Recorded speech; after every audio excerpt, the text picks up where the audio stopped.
after a medicine session that I was working with someone, I came home to you and I was just like sitting on the couch and I was like, oh, this is really weird. I don't even know how to say this to you, but I think I need to become a mother.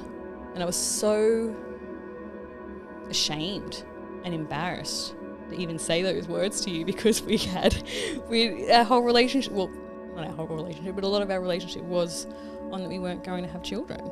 So you went from a no to a yes, and part of that was, so around the pandemic response, you saw that, well, there seems to be people dying and things are looking doom and gloom. These are times where, there's a lot of doom and gloom conversation, World War III, the threat of nuclear annihilation, global warming, pandemic responses. Yeah. There's a lot of negative talk, and people say things like, this is a terrible time to bring a baby into the world.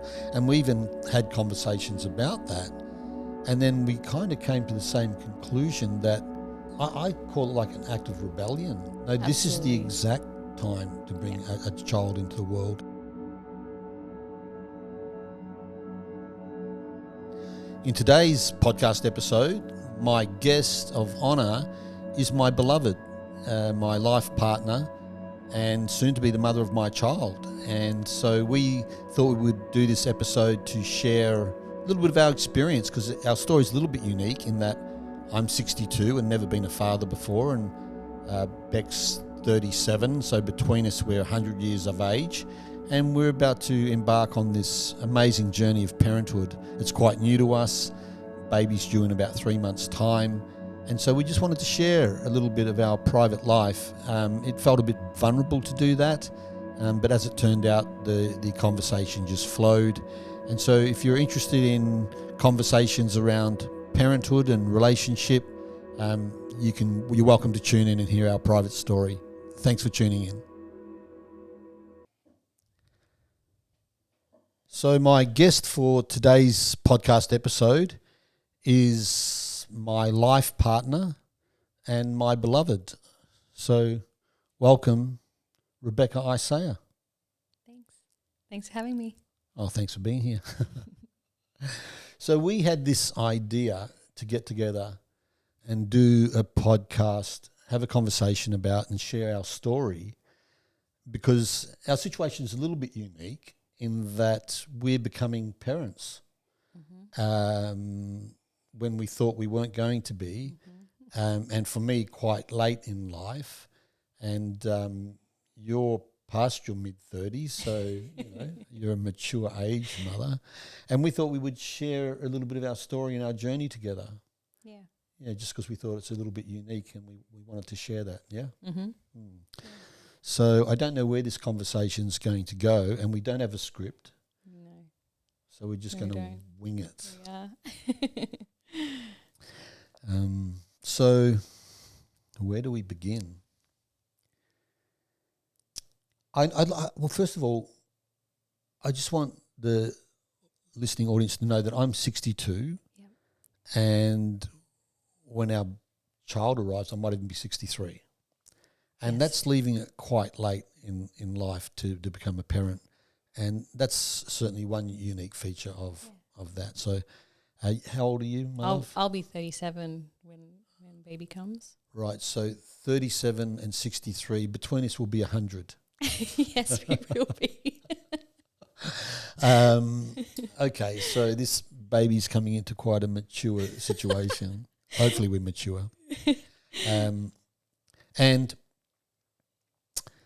so that's something that makes it unique. And I'll share about me. I never thought I was going to be a parent. Nor did I. I mean, that's part of the reason why even when we got together, we were both like, well, this is great because neither of us want to be parents. That was one thing that we had in common, wasn't it? Yeah. And we bonded over that. We did. Yeah. And something's changed because we've been together nearly 4 years. Yeah. So and this was a very conscious decision as well, having a child. Absolutely. This wasn't accidental. We were very, very conscious about it all. Yeah, but there was 4 years before we got to having a child. So let's give a bit of the background. So So I'll say why I'll share a little bit about my story about thinking I wasn't going to be a parent, and then you can share yours. So I was pretty confident that I was going to remain childless. And in fact, I remember at a young age, I decided I didn't want kids. Well, not that I didn't want them, but I didn't think I was open to it. And my reason for that was that my childhood was a little bit chaotic and traumatic. And I'm one of 7 children, and my parents struggled a bit with parenthood, and maybe it's because they had 7 children. They both drank quite heavily, and so when they were drunk, I would sometimes be on the receiving end of, beltings, and I witnessed my siblings have that kind of experience. And I remember looking at that and I thinking, look, if that's marriage and that's children, I don't think I'm up for either. I don't think I want marriage and children if this is what it looks like. And I don't know how old I was when I made that, maybe 12 or 13. And that stayed with me until a year ago, that I wasn't going to get married or have children because I didn't like the look of it. I didn't like the experience of it. I didn't like how it affected me and impacted me. And I certainly didn't want to repeat any cycles. And so whenever people would ask me, do you want children? I would always answer, I'm not a yes and I'm not a no. So I was pretty much sitting on the fence, but I never really saw it as a possibility. At different times in my life, I was open to the idea, but I was never a yes. So that was where I was at. And so what about yourself? What was it for you that, because it's quite unusual for a woman to, not that unusual, but quite unusual for a woman to not want to have children. So what was that about for you? My parents divorced when I was 2 and a half, and I grew up in a kind of a tug of war kind of a family. My parents did everything they could to let us know that they did not like one another. When I was probably around 17, I had a lot of problems with my menstrual cycle, and so I went to a gynecologist, and she said to me that I had some exploratory surgery, and they sort of found some stuff, and they were like, you likely won't be able to have children unless you're really young. And I was like, well, I have no intention on having children anytime soon, and didn't have my life together at all mentally. And yeah, so then from there, because of that kind of messaging that was put in, I just started to continue to tell myself and each one of my partners that I didn't want to become a mother, that there are more important things in the world than becoming a mother and a parent, and that I was very happy to do so. And I guess that also, at the same time as telling myself that, I also had that social conditioning as well of like, women can put off having children and you should put your career first and you can be a boss and you can do all the things. And so I just bought that. And the other thing was that I never wanted to become my mother. And so that was also a bit of a driving factor as well. And yeah, so I just continued to go through my adult years as never having children, and that I don't want them. And literally everybody who knows me would be like, would know that I was very comfortable. Like every time they'd say, do you want children? I'd be like, no, absolutely not. That's not in my plan. That's not what's going to happen. And now that I'm here, it's just the most magical experience. I can't imagine, it's difficult for me to imagine not being here and being pregnant and, about to welcome a child. It's completely changed me. And also my values in life. Yeah. So I was on the fence, but you were a no. Oh, absolutely, I was a no. And part of that was I don't want to become my mother, which could also translate to I don't want to become a mother. Yes. And then you had the laparoscopy, and they said you might have polycystic ovaries or endometriosis, and it's unlikely that you'll be able to have kids unless you do it when you're young.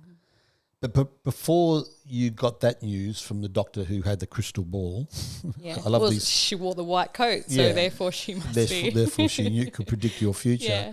Yeah. I don't like doctors who do that. I think it's out of integrity to predict someone's future. They don't have crystal balls.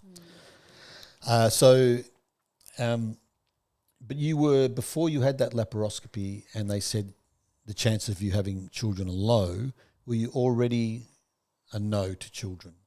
Or did that significantly influence your choice? I think that significantly, impacted that choice. I really can't remember being a child, wanting children. And I guess a lot of that was because of my relationship with my mother, So, there was never a strong desire to do that. Because again, like, I guess similar to you, it was kind of like with what I saw, I was like, I don't want that, And marriage was the same, because I never saw, happy, fulfilled marriages. So therefore, that's not what I wanted either. Did your mum seem happy as a mum? No. Right. Well, it was difficult for her. She was a single mother, so everything was difficult. And she struggled financially? Yeah. So you looked at that and thought, oh, I don't want that. Don't want that. I certainly don't want to be a single mum. Yeah. Yeah, definitely not. Yeah. So in some ways, I guess we had a similar situation where our experience shaped our choice or decision about how we saw ourselves as potential parents. Yeah, and then, like I said, like, I guess society also reinforced, like the culture and society reinforced that for me, certainly with women, like, you can, you don't have to prioritize family, you can go on, you can like go off and have your career, you can do all the things, and I guess, I mean, you know how I feel about the pill and contraception, and even abortion. It's like it's kind of just giving free rein to women to just do whatever they want, and put off the whole having a family and having children, and I think that's greatly impacted our society and our culture. Yeah, so I've written a blog on this because I've thought about it, and I think the introduction of the birth control pill in the early 60s, I think it was really, they saw it as like this liberation of the women, because it decoupled sex from pregnancy. Yeah. And it was supposed to be this moment of, women are now free to go out and compete with men in the workforce and become bosses and get jobs and become CEOs, and forego the family for these other things. And the other thing the pill did was completely take away the man's responsibility for procreation and put all the responsibility for contraception on the woman. Yeah. I've written a whole blog on that, and that's a whole other podcast. Yeah. I mean, I was 14 when I first went on the pill, or 14 or 15. Which is crazy to me, because I know, like, if I spoke to my mum now, she'd say, well, you chose that. It's like, yeah, but I was like 14 or 15, like as if I even knew what I was getting into. And again, it was also based on having painful periods and things like that. So the doctor was like, the pill will help with that.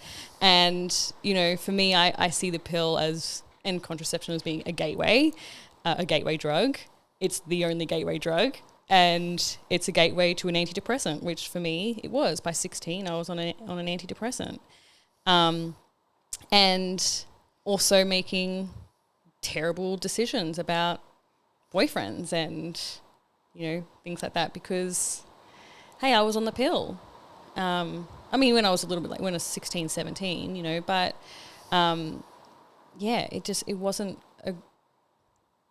it wasn't a positive thing for me. But my mum saw it as that it was, how lucky I was that I got to have the pill at such a young age, and that it could help me with my menstrual cycle, which it did not. And certainly being on an antidepressant was not helpful, so. Yeah. So going on the pill at 14 and then antidepressant at 16, and then you mentioned something about making poor choices in terms of partners, and so you've looked into this a little bit. There's a study, isn't there, around how the birth control pill can affect a woman's ability to choose appropriate males? Yeah, it affects her pheromones to then attract a partner that she's actually attracted to, which I find really interesting because, so many young women would be on the pill and they'll meet a partner and they'll be in a relationship and then they'll decide that they want to have children. So she'll come off the pill and then she'll suddenly realise that she's no longer attracted to that partner. And I guess by that stage, given that we're having children much older, she could be in her 30s or something by that stage, or late 20s and 30s, and then having this realisation that she's no longer attracted to her partner, and then having to go find somebody else who she is attracted to, but by that stage she's older. So then there's pressure put on her, so we are having children at an older age, and which again then leads us into we also have low fertility rates, and instead of investigating low fertility rates or why we have that, they just go, oh, you've got IVF as an option, but we should actually be investigating why this is the problem, why women can't fall pregnant. And I don't think it's just age. I think there's a lot of factors in all of that. So to go back to, these women are on the pill, and because the pill blocks or changes your hormonal, your normal hormonal balance, that was then affecting the pheromones, and then these women on the pill were choosing partners that they thought they were suitable to. Mm-hmm. Then when they come off the pill, they're no longer attracted. Mm-hmm. So the birth control pill was affecting their ability to make wise choices in mates. Yeah. Wasn't there something? Well, tell me about that. There's a T-shirt. Yeah, look, it's been a while since I've looked at it. But yeah, there's a study done where both men and women wore a T-shirt for a few days, so it really built up their pheromones and their smell. And then they had to then choose who their partner was, who their partner's shirt was, and the women who were on the pill couldn't pick correctly their partner's smell. They went with somebody else. Whereas the women who weren't on the pill, I believe they were actually able to pick their partner's scent. Right. And so, yeah, they could then realise that, it was affecting smell. And that even the women who were on the pill, they weren't actually attracted. When they were given their partner's T-shirt, they were asked if they were attracted to that smell, and they weren't. So, yeah. What age did you come off the pill? I was probably around 16, 17. Okay. And that was because I'm actually really grateful for that. I had a reaction to the pill, and I was actually rushed to hospital after having a seizure and things like that, and they told me that I should come off the pill, which I did. And so they were kind of thought that it had something to do with the pill, and that's why I went to the gynecologist, and we had the exploratory surgery to sort of figure out what was going on, and then she put me on I had the Marina inserted, which is essentially like an IUD type thing. I think it's non-hormonal IUD. But I tell you what, when I came off, I had to have that surgically removed about 6 years later, because it kind of got lost in the body, and that was incredibly painful. It was incredibly painful to put in, and I do not think that they inform women just how painful it is. And then, having to have it surgically removed, which certainly wasn't an easy recovery either. And I noticed once the Marina was out, I became a different person. Well, first of all, I hadn't had a period in 6 years or something, and I had to completely learn about what was going on in my body. So I was in my mid-20s when I was first figuring out how my body worked. Right. Because that had all been changed through the pill and even antidepressants to some extent, and then the Marina. Well, even just tracking understanding my cycle, that was new to me, And I was, I wondered why in hindsight, I can look back because my mental health at that, during those years was terrible, And so it took me a couple of years to sort of figure out my body and my cycle, and I actually started to notice that my mental health actually wasn't as bad as what I thought it was. I was always just told, oh, you have anxiety disorders and major depression and things like that. And I actually don't think that was necessarily the case.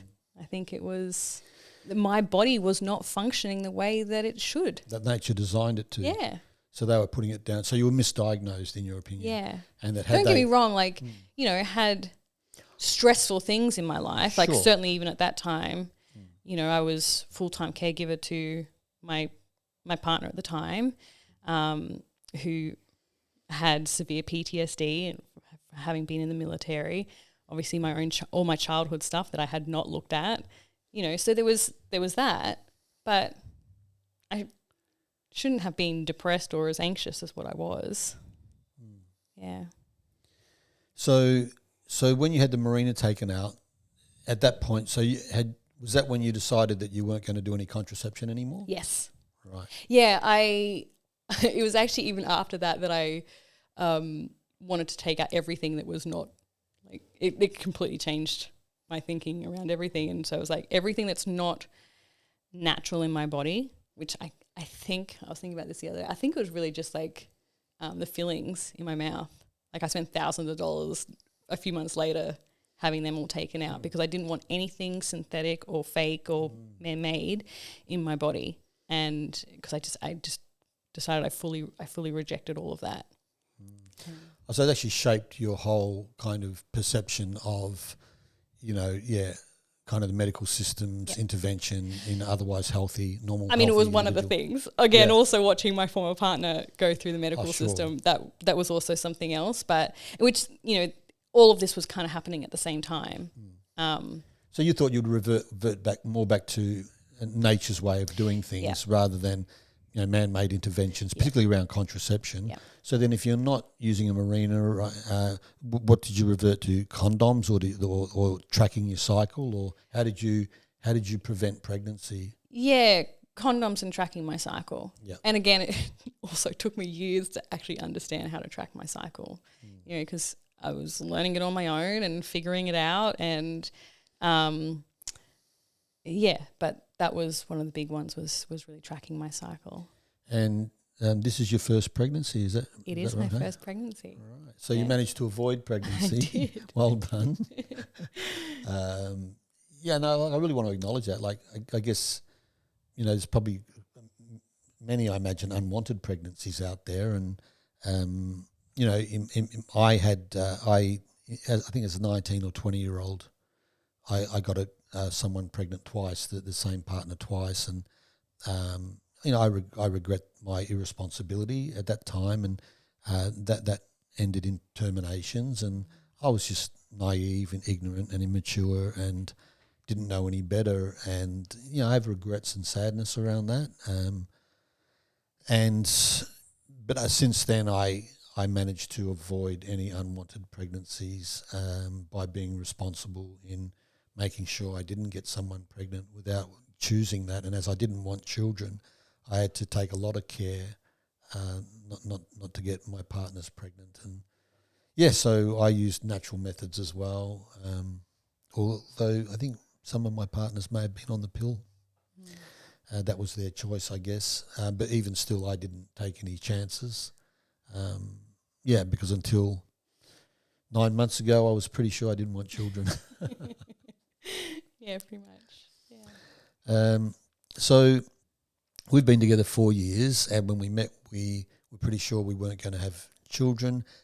But one thing I think we could talk about this part of it. So, because one of the frustrations in our relationship for the first 3 years was that you were unsure of your purpose or meaning in life, and it was a big source of frustration for you. And I was kind of on my mission and purpose and had my projects I was working on. And I remember you seemed quite dissatisfied and malcontent with life because you would see me going off to work and doing my thing, and you were always like, what's my purpose, what's my mission? And you had things you were interested in, and you'd already done a lot of amazing things, particularly in your advocacy for getting cannabis legal, provided for veterans. You were quite instrumental in that, and you're a big advocate of drug law reform, and you were a public speaker and all those kind of things. But there was still something missing for you, and it seems like maybe now you've found what your mission or purpose is. Not even maybe. Yeah, I think so. I mean, I've always been very nurturing and caring. And yes, I guess because there was a lack of children, I would, kind of put all of that onto my partners, which, I mean, I guess you were able to bring up with me and we could have these conversations because you could communicate how you were feeling and what was going on. And again, in hindsight, when I look back at my last two long-term previous partners, I think that was a source of frustration for them too. And I've actually kind of since spoken to them both about that, and it is true that there's. Is this the part when I felt like you were mothering me in a way, or I called it micromanaging? I mean, I'm an adult male, mature adult male, and I know how to live my life independently. But in our relationship, I remember you'd be like telling me what to do and how to do things, and I just felt like I was being micromanaged. And I remember bringing it up to you, and I thought, and then I had this thought to myself. I'm like, I think she needs a child because I think this is what a mother does. They micromanage, but they're meant to micromanage someone who's completely dependent on them. Yeah, not someone who's interdependent. Yes, but you were saying that, but we were still both. We were still both in agreement that we weren't going to have children. That wasn't the reason. No. That we decided to have a child. No. Can I go Please. into what? Yeah.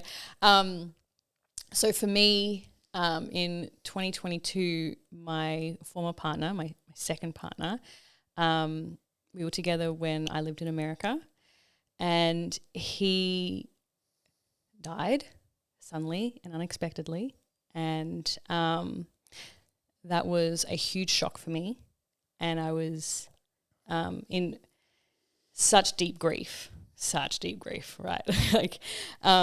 And I realized, I mean, I was already aware of what was going on in the early 2020s, 2022. There was an injection that a lot of people around the world took.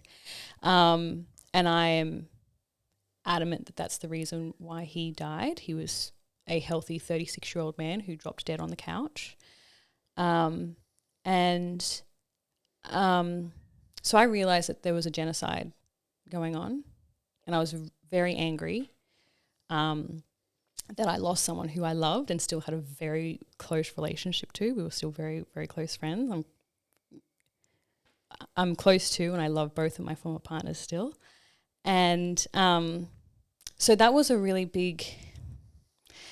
changed a lot for me then. I was just like, there's this massive genocide going on, and here's this man who I loved so deeply, who I've lost. I'm angry about that, and I'm angry that he doesn't get to, continue his life and do all the things that he wanted to do. And so, that was one of the turning points for me, whereas it's like I feel like I need to, we are both really healthy, and so it was almost like a duty of mine that I found, that I, became aware for me that I have to become a parent. I have to bear a child and raise this child in a really healthy environment. And yeah, I mean, it's a pretty chaotic world, but we've had this soul that has chosen us and chose us very quickly. And so, yeah, I really thank Jay for being a big part of turning me into a mother in a sense, even though he's not here. I mean, I wish that I could share with him that I'm becoming a mother. I share with his friends instead. And but yeah, that was one of the things. And I've also, around that same time, because I was in such deep grief, I realised I had to do some work on anger, and this kind of anger that I'd had most of my life. And so I did a lot of medicine work and things like that, and I work with some people, and I was actually able to heal some of the feminine mother wound that I had.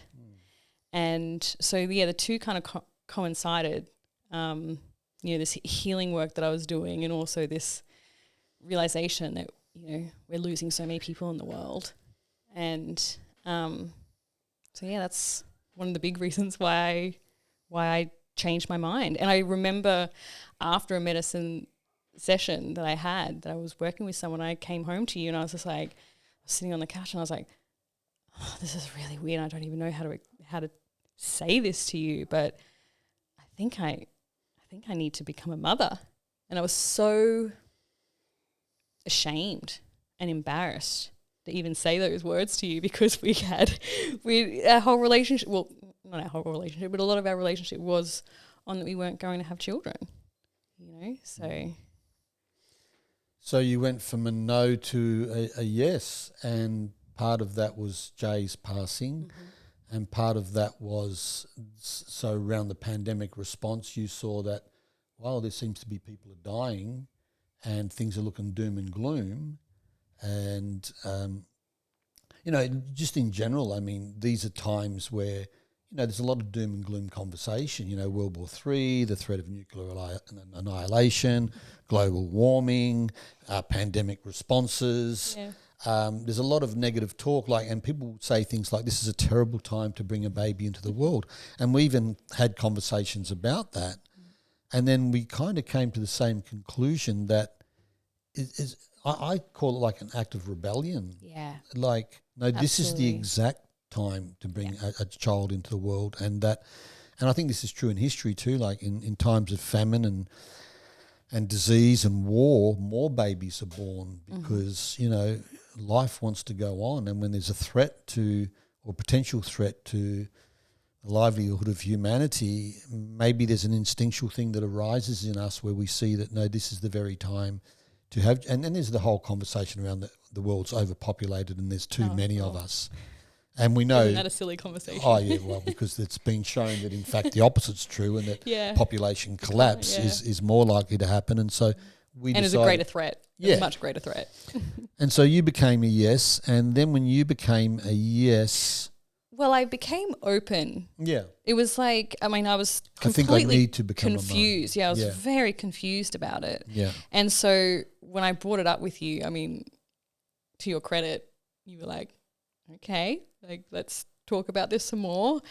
And we did. For almost a year, I think we were talking about, having really deep conversations and talking about how it would look and how we wanted to raise a child and what our values were around parenthood. I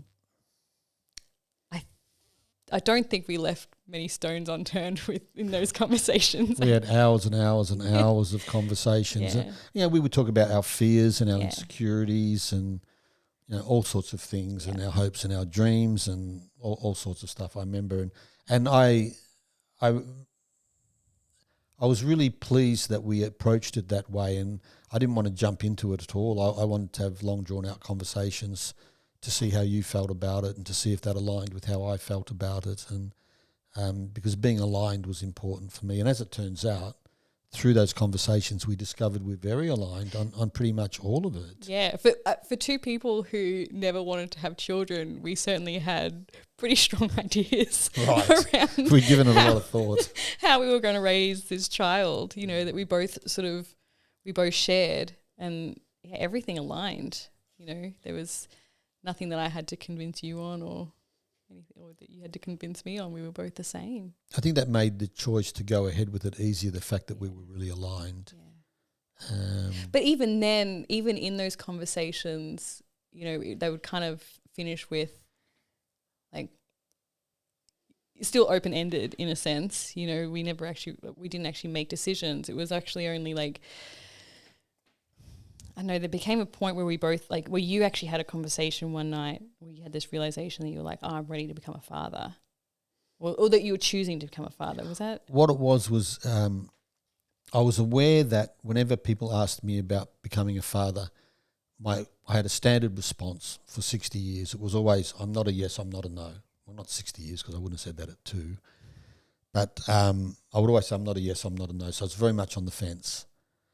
And when we started to talk about the possibility of becoming parents, at some point I realised that I needed to mouth the words, I want a child, I want to be a father, because I'd never said that.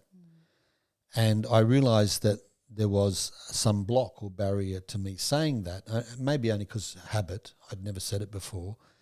And through those conversations with you and how I looked at you in terms of being a mother, like I was confident in you. Like it's not a choice I would make lightly, and that I was only going to choose to go into parenthood if I had confidence in the woman I was choosing to do that with, in terms of her ability to be a mother. And I just saw that in you. I just saw the nurturing, caring, maternal side in you, even though you might not have seen it in yourself. I could see it.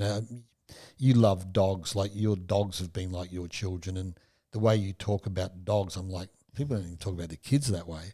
So I know you have strong maternal, nurturing, caring instincts. And so I knew that at some point I had to mouth the words, I want to become a father and I want a child. And I remember sitting on the couch with you and saying that to you. Mm-hmm.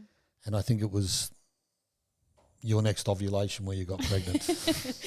Yeah. Well, it was 2 months. It was very quick. Right. But from that conversation, that then made me realise that I also had to acknowledge the same, that I wanted to become a mother. And it was almost as though I wasn't prepared or willing to say that until I had my partner choose me to be the mother of their child. It was like before that I felt, and this even came up when I first said to you, like, I think I want to become a mother, I think I want to have a child, was that I felt selfish to ask for something that I wanted. And that was a really, like, I distinctly remember that coming up in that first conversation, and then also, towards the end when you acknowledged that you wanted to become a father, and then I also acknowledged that I wanted to become a mother, and that it was like, I'm allowed to ask for this. I'm allowed to have something that I'm asking for, and that I want, and that I didn't have to keep putting other people's, things in before my own. And so, yeah.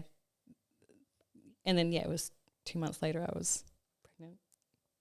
So it was important for me to see you as someone I was choosing to have a child with, and someone I wanted to be with and to become parents with. That was important to you. And then you felt that you could ask for it. Yeah, and, prior to you, I'd never committed to a woman. I was very non-committal. And I knew that I needed to commit to you. And before we even talked about having kids, we went through that whole situation where whenever things got stressful or tense, I'd want to run. And I realised that that's my weakness, that I tend to give up when things get tough.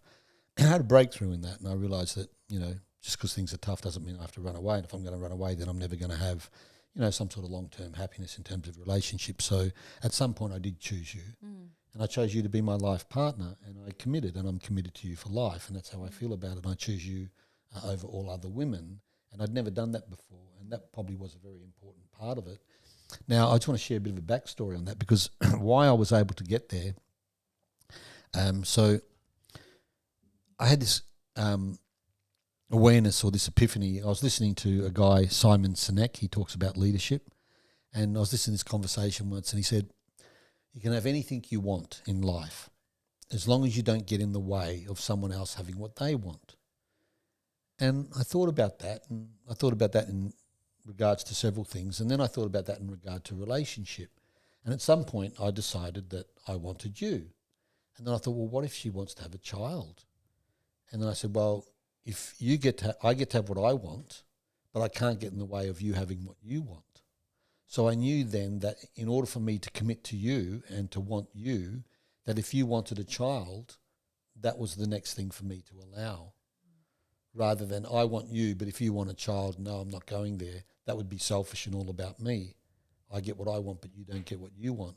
So that really changed my way of thinking. And so when I was clear that I wanted to be with you, that opened the doorway that if you wanted a child, I'm down for that. And little did I know that through that process, I was going to get something I didn't even know I wanted. Absolutely. Yeah. So thank you, Simon Sinek, for that little bit of wisdom. I, in hindsight, can also see like how much I struggled figuring out what I wanted to do in life, like you said, around my purpose. Like, so after my first relationship ended after 8 years, where I didn't work, I was kind of his caregiver. Oh, I don't really like calling it his caregiver, but I supported him and his day-to-day sort of stuff. And whilst at the same time, like I don't call it work, but obviously I was out there and I was advocating and I was researching and I was doing a lot of stuff and achieving a lot of things, but it wasn't like a typical job or career per se. And as soon as we broke up, I decided that I wanted to move to America. And so after 7 or 8 years of not working, I was then in the workforce, and I was in my early 30s at that, just turned 30 or 31, getting back into the workforce, which was very confronting, also being in another country. And I just couldn't figure out, even though I was in the industry that I wanted to work in, I was working in the cannabis industry. Cannabis is, was a big part of my life at that point. And so I was doing all the things that I loved and getting really great opportunities, and I still felt like I wasn't fulfilled. And that came out in my relationship with Jay when I lived in America. And just nothing made me happy or fulfilled or, anything. And it was very confusing for both of us. But I still didn't have this realization that potentially becoming a mother was the thing that I wanted, or was the thing that was maybe missing from my life. I can second that, because for me it's like before you chose to become a mum, those first 3 years of our relationship or so, I sensed the dissatisfaction and discontent in you. Yeah. And I didn't know what it was about. I thought it was around your mission and purpose. That's what we thought it was about. And I guess if being a mum's a mission or purpose, then, you're a different person now. You're a different kind of being or woman than you were before.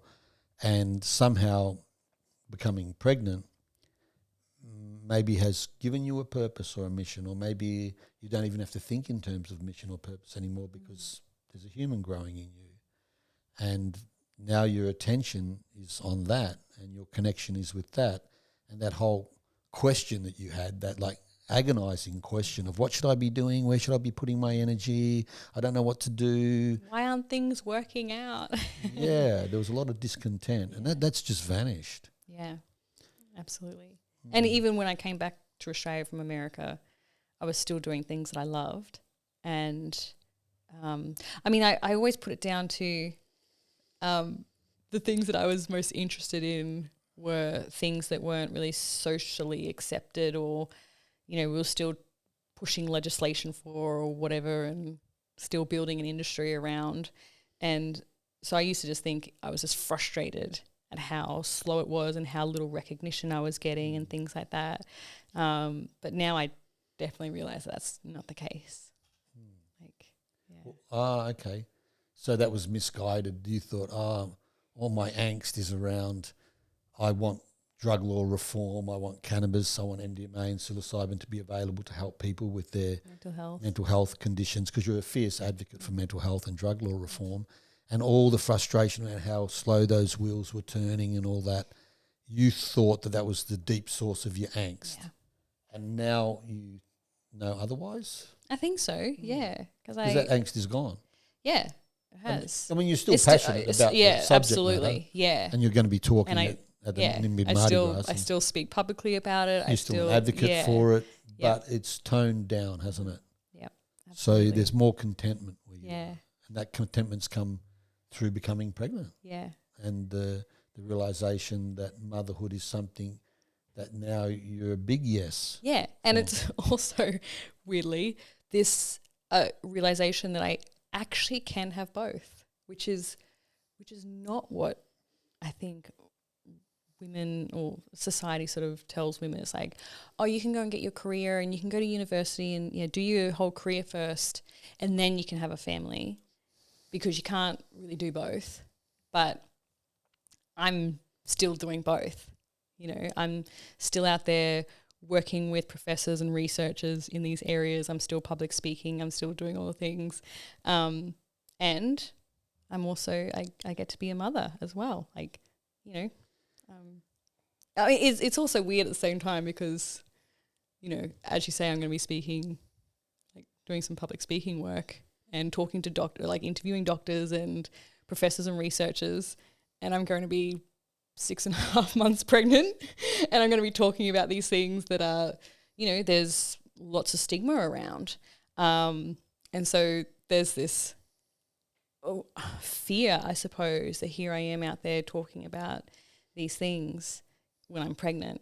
And but I know that if anyone is the person who's meant to be doing that, it's me, because I do feel so passionately about these things. And I love having these conversations with these professors and researchers and things like that. Yeah, well, that's always, I've always found that remarkable, that characteristic about you, where you'll talk to anybody, you'll research anybody, you'll go talk to any doctor, professor, scientist, you don't care who they are, you don't feel intimidated by them, and you want to get these panels together and have discussions with them about what's new and what's trending in medicine, in mental health, in plant medicine. And what are we missing? What conversation are we not having? Yeah. That we ought to be having. We ought to be, yeah. To change things up and to move things in a positive direction, because you've felt a lot of frustration around how things have been done traditionally and how they could be done.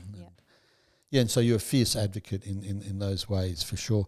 And, but you don't, it's not like you have a full-time career working 60 hours a week and being a CEO of a big company. I will be a full-time mother. Yeah. And I'm very excited about that. Yeah. Because that's kind of how I personally feel like that's a high value of mine, is that I and we are raising our child, that institutions and the government is not.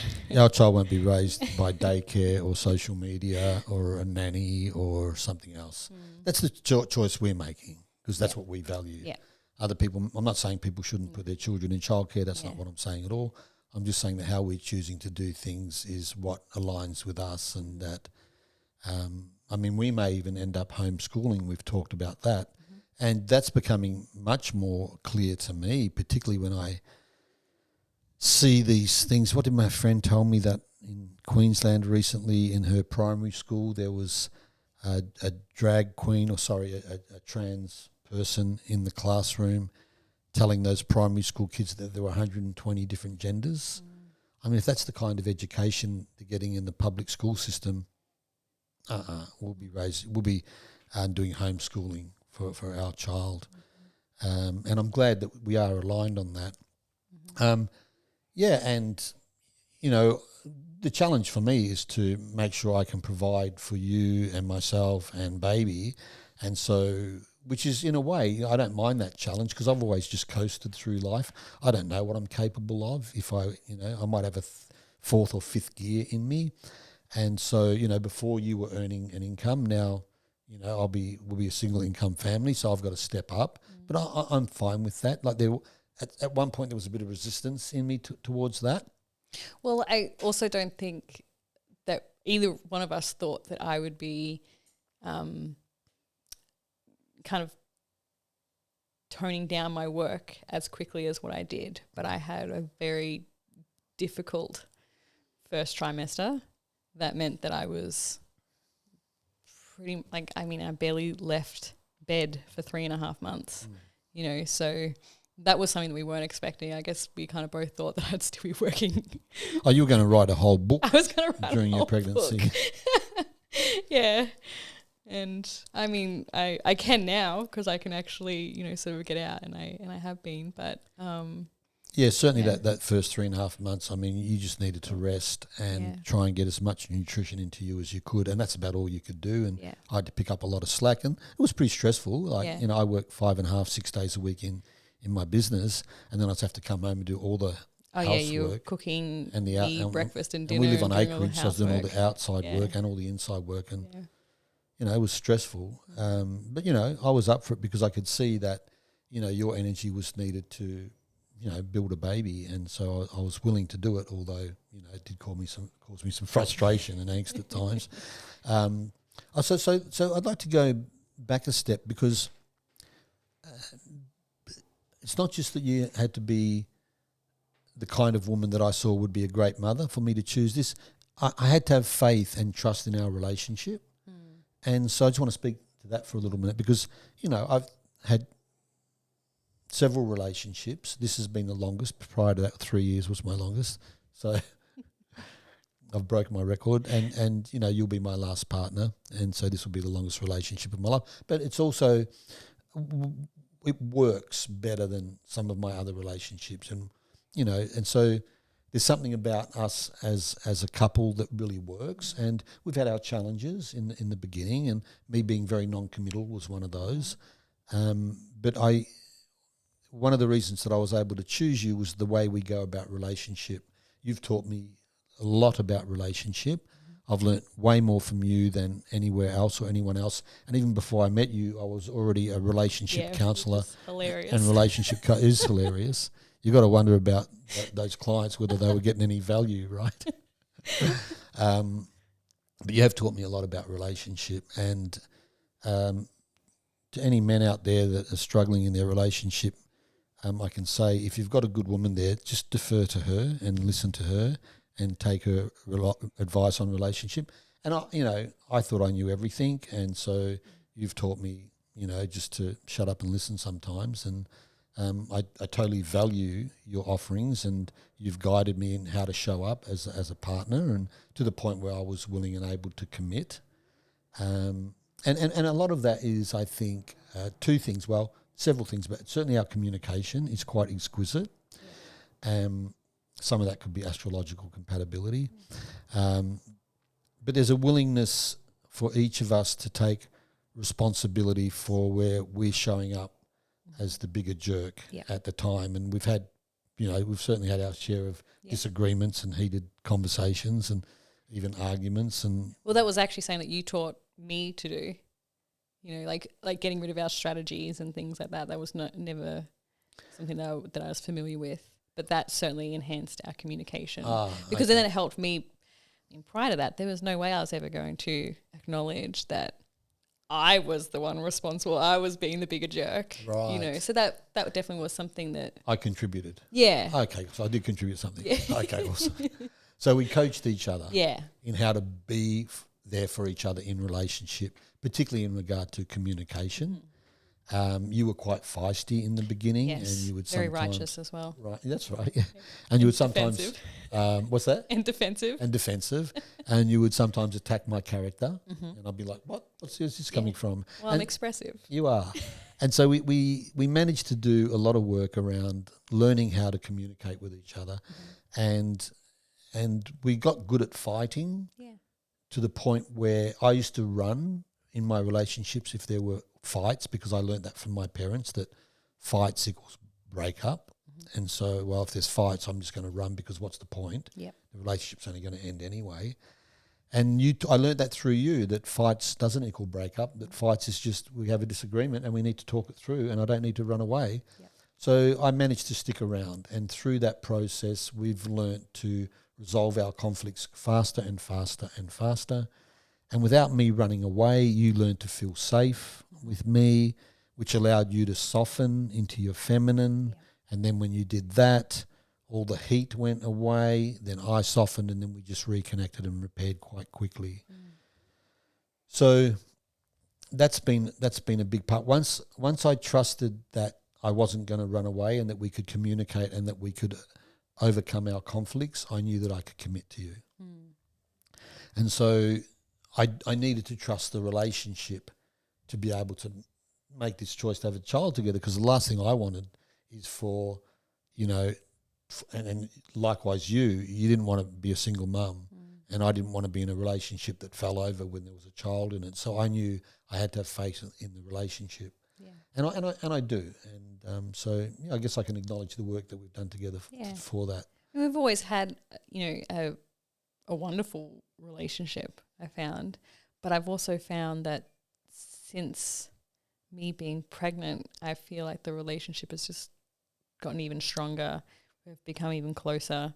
And I think maybe a part of that is because I'm not so much in my masculine.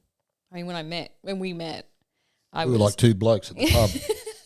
I was very strong-headed and very defensive and combative, and I guess in my masculine, because I've always felt like I needed to be. Yeah. And again, I think in hindsight, I see that as being some of it being driven societally, by some of that messaging around women don't need to have families and don't need to have children. They can prioritize their career and all the things, and which puts you in your masculine.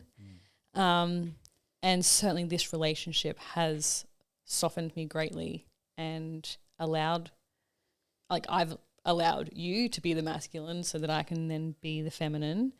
And certainly pregnancy has done that for me. In spades. Oh, yeah. All those female hormones. I mean, they were quite brutal in the beginning, but now I can see that there's a whole nother side to them, because you're glowing, you're radiating with, that maternal beauty and everything. And I can even feel the softening and the feminizing of you. And it's beautiful to behold. And you're like I'm saying, you're quite a different person to when I first met you. And a lot of that masculine stuff you've let go of and surrendered into the feminine, and which just makes me adore you more and makes our relationship stronger. And it does. It reinforces my masculinity. It's not that I feel I've got anything to prove in terms of my masculinity. It's just that I just feel this impetus just to step up and to produce and to protect. And all this protective instincts are coming out in me now. So, yeah. Stunning. Okay, let's go to, I'm quite a bit older than you. Mm-hmm. One thing we've discovered is it's just a number, right? Yeah. Some people might have other ideas that are listening, 62-year-old, 37-year-old. Even I may have had some conversations around that myself, or some judgments around that. And I was concerned when we first met that was that going to be a barrier to our relationship, and I didn't know. There was just a big question mark there. And I think you were more confident than I was. I was the one looking for a reason not to do the relationship because of the age difference, and I was unsure. But as time has passed, it's not an issue at all. It's like we're the same age, at least spiritually, emotionally, psychologically, mentally, in terms of years, no. And so I'm glad I didn't let that get in the way of our relationship, because this just feels like it's destiny and was meant to be. What's that been like for you? Has that been an issue? Have some of your girlfriends come to you and said, like, what are you doing with that old guy, or anything like that? Or nothing that has ever been spoken to me, but I have lost a friend or two because, like, they've just, like, not ever gotten back to me. You know, when they met you and they realised we were in a relationship and they were, like, confused, I guess. And to be honest, it was very, very confusing for me too when we met, because there was something instantaneous when we met. Like, we both felt that there was something, and it was incredibly confusing for me. But yeah, it just felt so natural, and being in each other's company felt very natural, and so yeah, again, and I've had to really do some deep self-inquiry around this age, and why I'm choosing to be with someone much older than me. And it also came up when we had the conversation around having a child. It was like I'm aware that I'm actually choosing someone who is much older than me, and so really the thing that I actually always said I never wanted to be, which was a single mother. Like, potentially there's going to be a time when I'm going to be a single mother. Right. So I had to do a whole lot of soul searching around that. But I think really what I came to was that, our child is going to have such a strong upbringing because of you, because of what you bring to the child and will teach the child, that our child will have a very strong foundation, and which is something that I didn't get. My dad was still a part of my life, but I very rarely saw him. So I was really just raised by my mum, who was stressed, worked full time, financially struggled, and she struggled to really provide. Like, she gave the milk, but she didn't give the honey. There was no sweetness to her. And I also lacked a lot of, I guess, the foundations and the lessons that a father would bring, so I didn't get any of that. I know that you will provide all of that to our child. So me becoming a single mother at some point, I feel so much more confident in that, because our child hasn't missed anything. I don't think you'll be single for too long, love.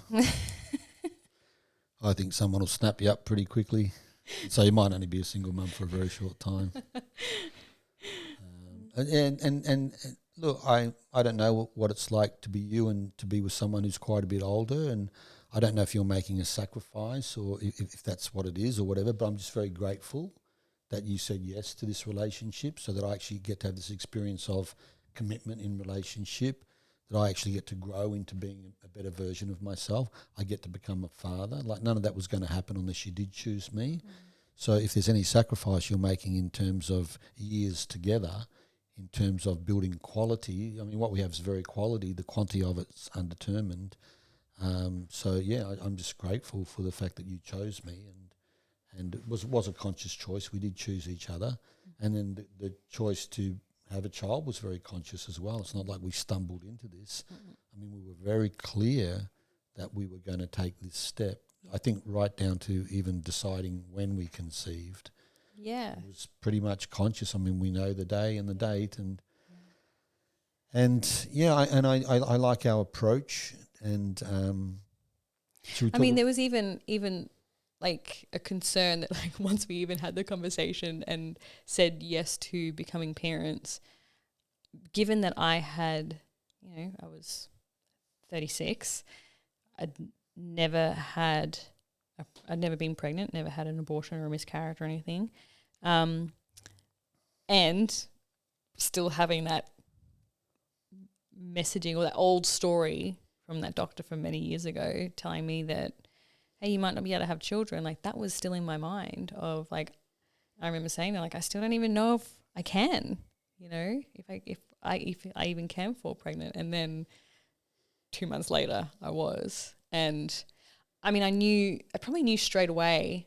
I was seeing my acupuncturist, and I saw her every week for like 2 years, and she knew that we were on this path.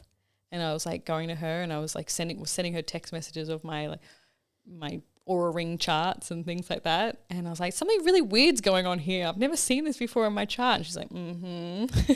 And I was kind of in a little bit of denial because I couldn't believe that it happened so quickly. And you thought it was going to take a while. Yeah, I guess, and I didn't. It was very quick, and so it was kind of, I guess, shocking in a way, surprising, and yeah. So I knew very quickly that within the first 2 weeks, I knew that I was, just from looking at. I think it's somewhere maybe where we weren't on the same page, because I was pretty much of the mind that the moment we decided to get pregnant, that it would just happen straight away. I had no doubt about that. Yeah. I just sensed that we were both fertile people. Yeah, well, you're very fit and healthy for your age. And, I would definitely consider myself to be very, very healthy as well. And yeah, but still in my mind, I just had this doubt. Yeah, you had the doubt, but you never had that. Yeah. And I had a concern that, like, what if I've made this decision and then I can't get pregnant? Because I have, me personally, I have, I guess maybe moral, I'm not really sure, or I don't exactly know where it is, but I just, IVF would never be an option for me. Like, I would never choose that. I would never go down that route for me personally. And so I was like, oh gosh, like, what happens if I make this decision and then I can't? And then what do I then, like, how do I then, make sense and, make sense of that choice that's now I can't have, do I have to then mourn that? But yeah, I mean, yeah, we had that conversation, and I too probably would have chosen not IVF, but I did consider the options of fostering or adoption if you were really wanting to have a child in our relationship. I don't know if you were considering that or not. It's not a conversation now, but yeah, I always thought that I was open to that. Yeah, there's probably children out there that could use some parenting that don't have it, and I would have been happy to provide that for someone. But as it turns out, it's happened this way. This soul wanted so desperately to come in. I know something else we can talk about. So, because this has kind of caught us both by surprise.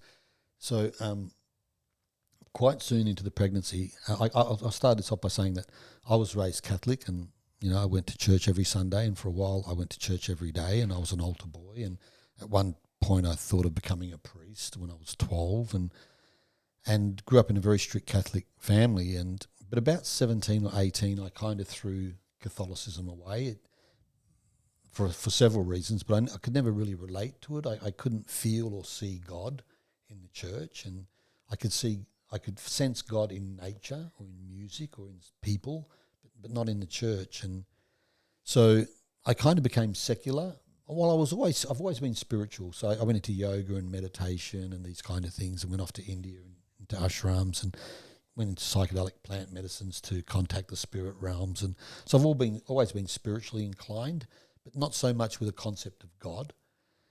And I still don't know what God is, and probably never know until, maybe I make that last journey. But I remember quite soon into the pregnancy, it just occurred to me that that this is not my child or our child. This idea that this is God's child, and the reasoning behind that is because I struggle to remember my passwords for my internet connection, so I know I'm not intelligent enough to make a human. I'm not that clever. I donated a seed and you donated an egg, and now there's a human being growing in you. Like, that's a total miracle. I know I'm not smart enough to do that. So I feel like this child's coming through me and through you, through us, but not from us. And so it's really affected my thinking and my perspective on this. And I see that really it's God's child. It's come from the divine, whatever God or the divine is. And it's been gifted to us, and that our role is custodians, and that I see it as a huge responsibility to care for God's child. And, that thought's not going away, and it's just, if anything, it's kind of there simmering. Yeah. And surprisingly, you were raised secular without religion, and since becoming pregnant, you've been having this desire to seek faith or church or something. Do you want to share a bit about your experience with that? Yeah. I know we've had a conversation throughout my grieving period of grieving Jay. I suddenly, it feels like there's a connection. Like, I actually feel a connection to something greater than me, because I feel a connection to him, and he's kind of around, and he pops in to see me, to support me, I suppose. And so and that also coincided with this pregnancy as well, and so whilst I was raised secular, and there was definitely no religion or even any talk of religion. I went to a Catholic girls' high school, but that was like the very first time I ever opened a Bible, and I was very resistant to that when I was in high school. And yeah, so definitely since becoming pregnant, there's been a calling towards some kind of a faith, which again has also come in, I guess, because a little bit of Jay as well. And, I kind of feel like there's this divine thing out there. And whilst it's not God, I actually see it as Jay in a sense. I know we've had that conversation. But it's also made me more conservative in a sense, with my values and my morals around like politically and things like that. Like, just so much has changed in this pregnancy, and I love it. I'm really excited by it all, And there's also sometimes when I think maybe this baby is calling out for a faith, and that it wants to be raised with a faith, which is again very strange to me, because I don't know anything about the church or anything like that. But yeah, there does feel like there's this deep calling, and I do think, with the world and the environment that this baby is coming into, globally, different in our family, but globally what's going on, that there is a calling to go to faith, and that potential maybe our baby wants to have something greater than itself to believe in, and to have something there. We talk about all the time, if you don't have a faith, you go to something else, and that many times is politics or religion or science. Believe in the science and trust this and trust, and so maybe there's something deeper that our child wants. Yeah, I put that post up on my Instagram recently.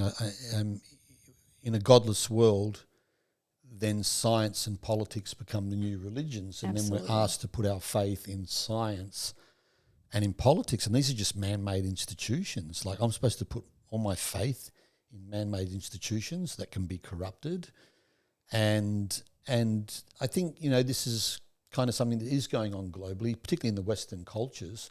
We've kind of tossed God and religion out, and what's left is, you know, politics and science. And, you know, what we've seen over the last 4 years, we've, you know, been told that, you know, the New Zealand government is the only source of truth, you know, and then trust the science and things like this. And I don't know, that doesn't work for me. Like, I can't trust in man because I know what man's like. Man has good and evil in him, and man can be corrupted.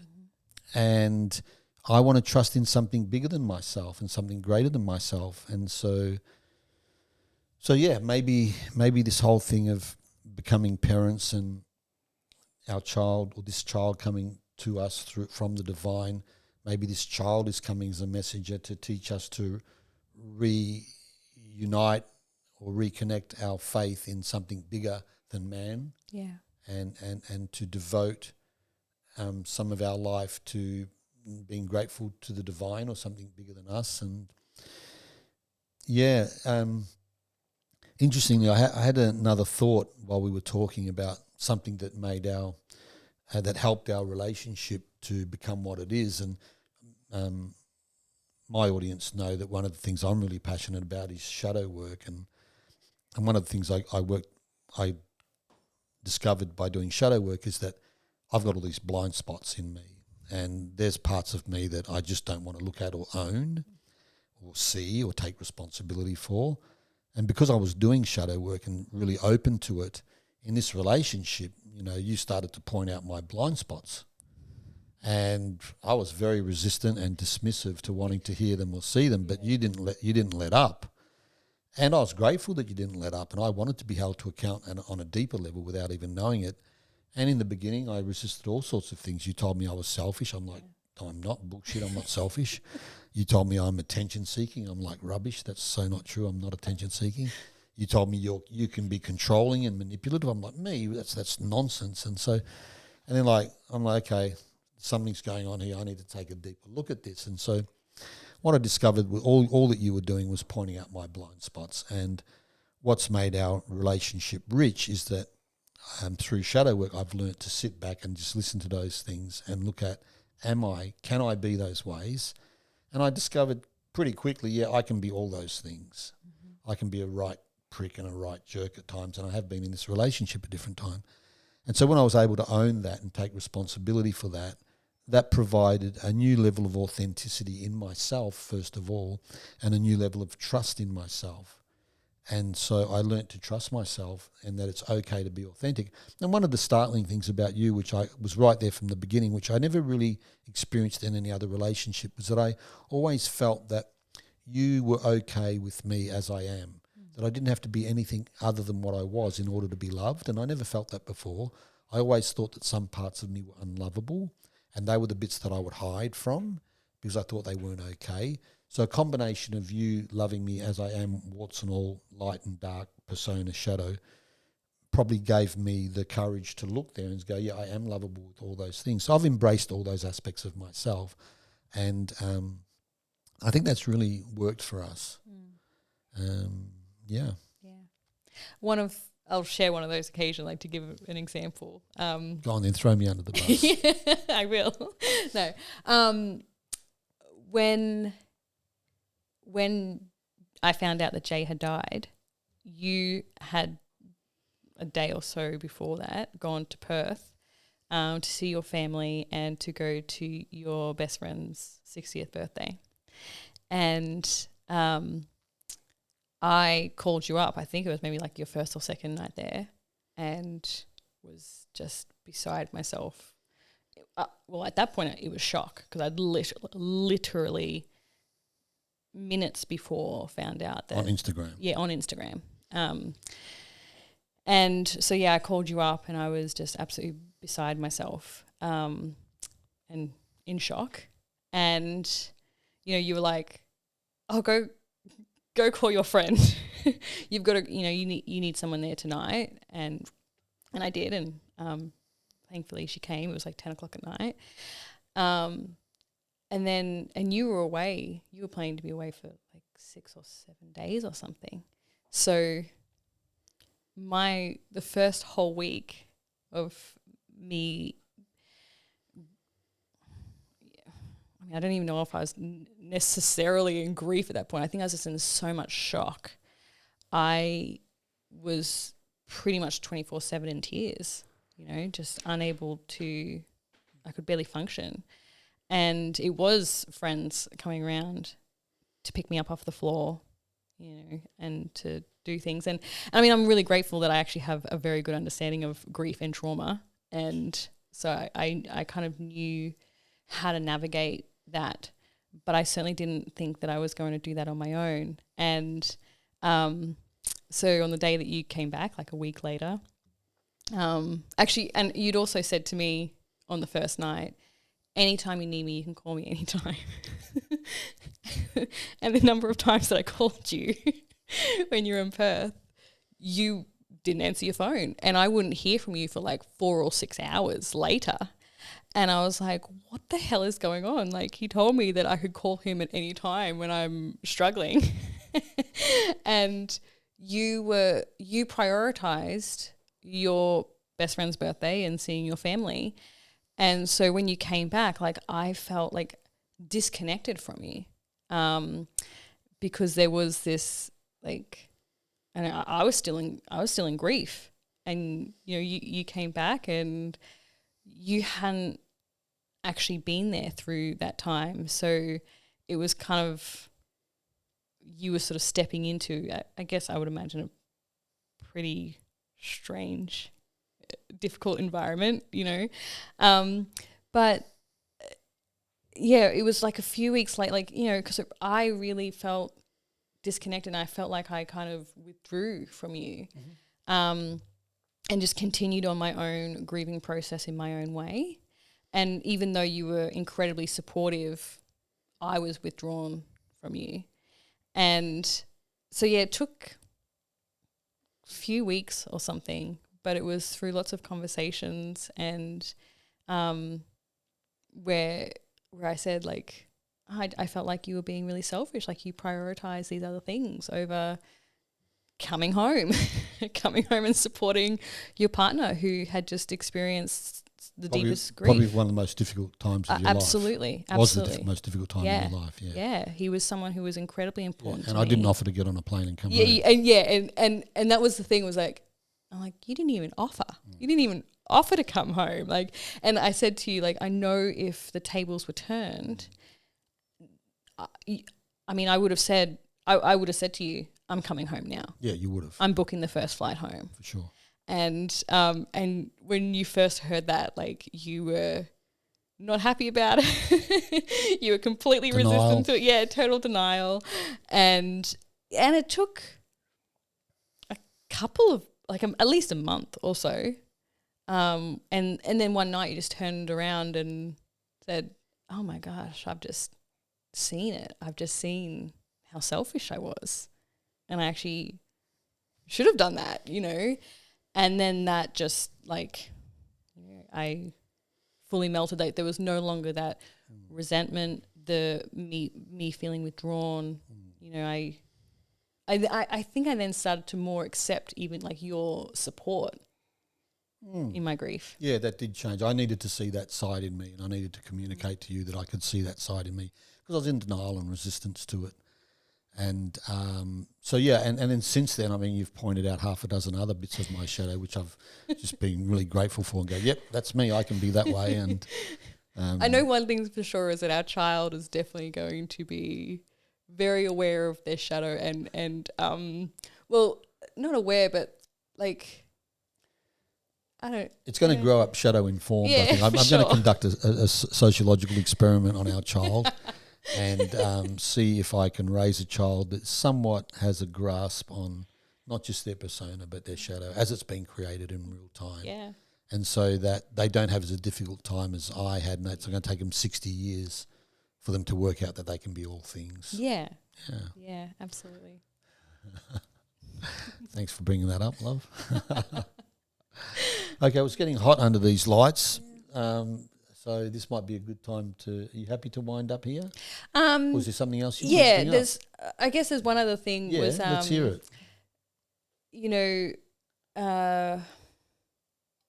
just how, you know, we have spoken a few times around how, like, I've kind of left this pregnancy to fairly late in my life as a woman, and how there are a lot of women who have done the same thing, and so then they just start telling themselves that, you know, they don't want children, they don't want families, or they might really desperately want children, but kind of being a bit of denial around it, I guess.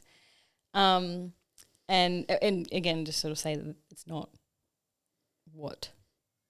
it's not a part of their journey or something that they want.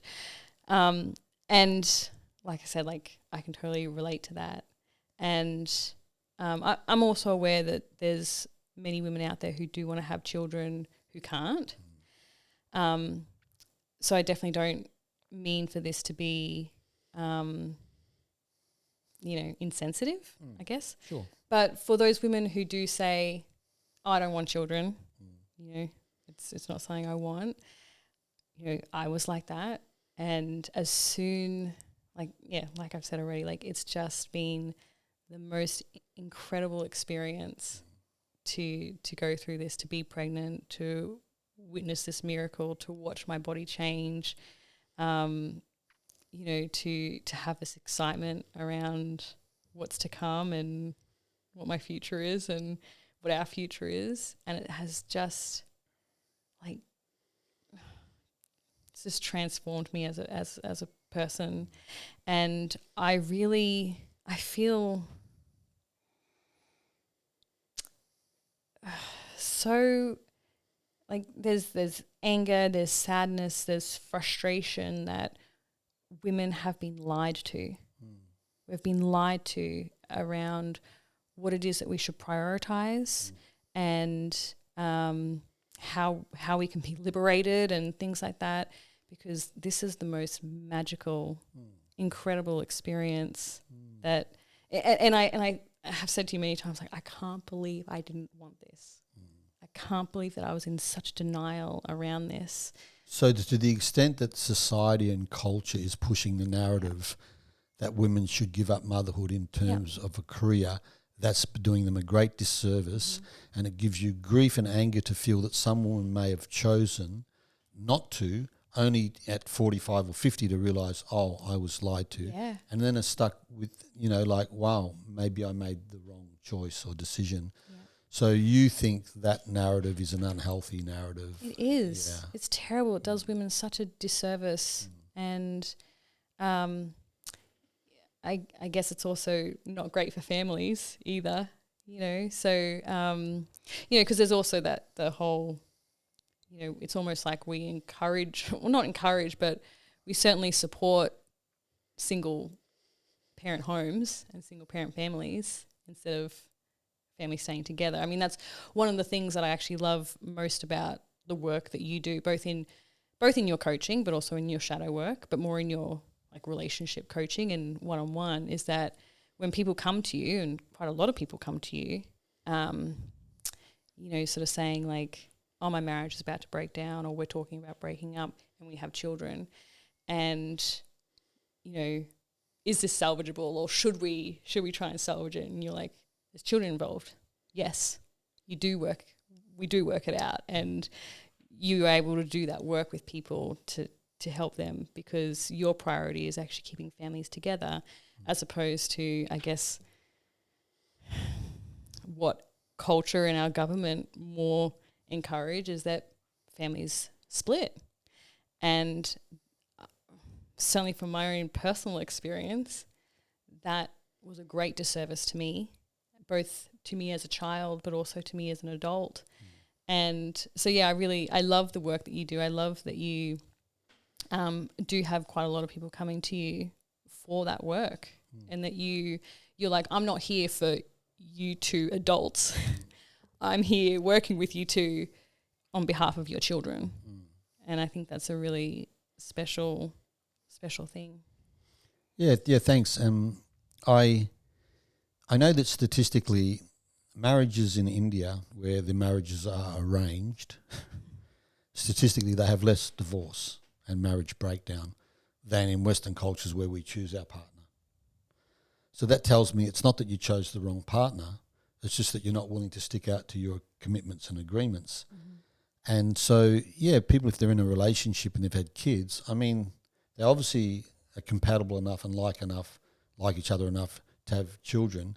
But if there's just that they don't want to do the work, or they're not willing to look at their own shadow, and they're willing to abandon the family without doing the work, then shame on you. Mm-hmm. Not shame, I don't want to shame anybody, but I definitely encourage couples with children, if they're having problems in their relationship, to do the work. Mm-hmm. Do the work on, and because you're more likely to have happiness, long-term happiness for each member of that family, than if you do the work to repair the relationship, than to sometimes make the mistake of ending the relationship and then everyone's less happy.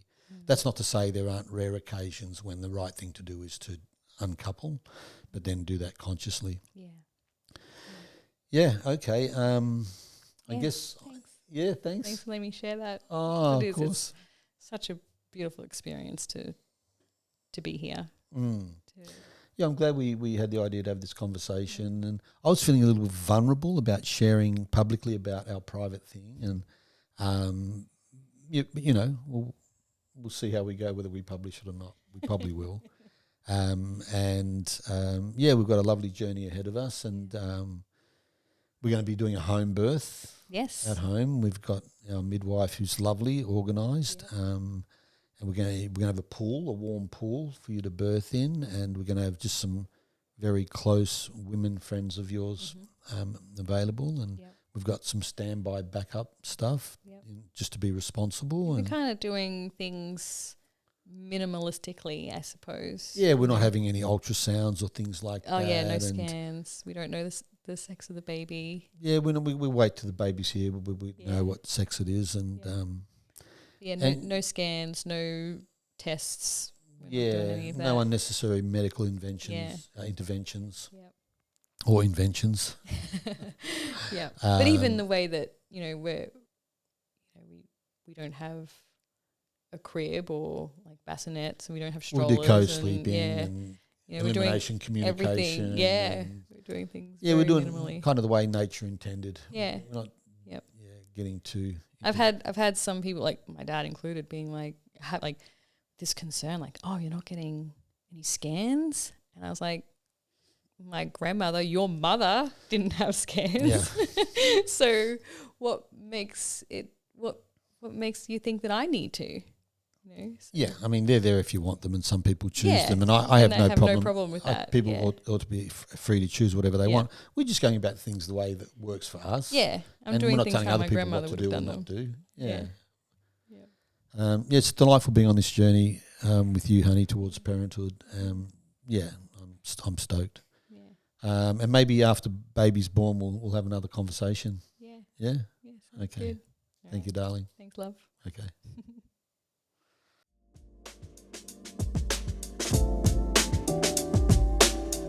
Pete Isaia is an Australian trauma therapist and integration coach. You can find him at isaiahcoaching.com and connect with him on Instagram at isaiahcoaching. This podcast was produced by Quinika Davis, edited by Bec Isaia and Luca Young, and the score was produced by Joshua Richards.